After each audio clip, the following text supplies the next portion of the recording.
എന്താണ് ശരിക്കും സംഭവിച്ചിട്ടുള്ളത്? വെക്കേഷൻ നാട്ടിൽ വന്നതാണ് 2 മാസത്തേക്ക്.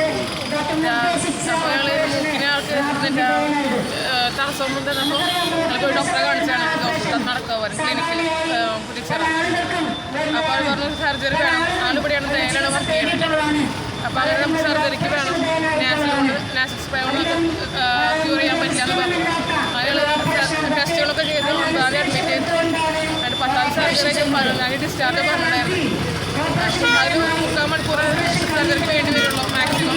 അതിന് കൂടുതൽ വേണ്ടി വരില്ല എന്ന് പറഞ്ഞു. അത് 3 മണിക്കൂർ കഴിഞ്ഞിട്ടും 12 മണി കഴിഞ്ഞാൽ 1 മണി കഴിഞ്ഞിട്ടും കാണണ്ടായി. 2 മണി കഴിഞ്ഞിട്ട് കാണണ്ടായി. ഞാൻ ചോദിക്കുകയും ചെയ്തു. 2 കാലം സർജറി കഴിഞ്ഞ് ഡോക്ടറിനെ കണ്ടു. പിന്നെ 6 ആഴ്ച റെസ്റ്റ് എടുക്കണം നിങ്ങൾ. അത് കഴിഞ്ഞ് നോർമൽ ലൈഫിലേക്ക് വരുമെന്ന് പറഞ്ഞു. അത് കഴിഞ്ഞ് 1/2 മണിക്കൂർ. അപ്പോൾ അത് കഴിഞ്ഞ് കാണിക്കും. നോർമലി സർജറി കഴിഞ്ഞ ഒരാളെ കാണിക്കും. നമ്മൾ അതിന് വേണ്ടി പുറത്ത് ഞാൻ വെയിറ്റ് ചെയ്ത് നിൽക്കുകയാണ്. അപ്പോഴാണ് പറഞ്ഞത് 1/2 മണിക്കൂർ 15 മിനിറ്റ് കഴിഞ്ഞപ്പോഴേക്കും പറഞ്ഞു ആ ഡോക്ടറിനെ കൊണ്ട് താന്നു പോയി. ഇച്ചിരി ക്രിട്ടിക്കലാണ്, ട്രക്യോസ്റ്റമി ചെയ്യണമെന്ന് പറഞ്ഞു.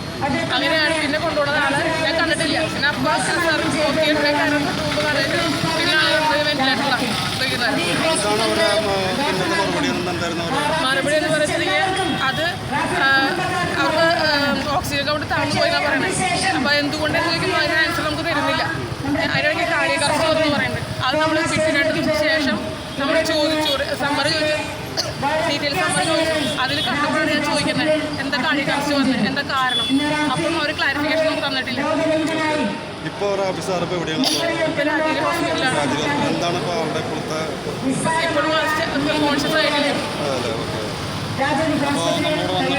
നമ്മുടെ ഹോസ്പിറ്റലിൽ വന്നിട്ട് നമ്മുടെ റാഫി സാറിന് ഒരു ചെറിയൊരു മൂക്കിലെ ദശയായി ബന്ധപ്പെട്ട് വന്നിട്ട് ഇപ്പോൾ ആള് കോമ സ്റ്റേജിൽ വന്നു. ഇപ്പോൾ രാജഗിരി ഹോസ്പിറ്റലാണ്.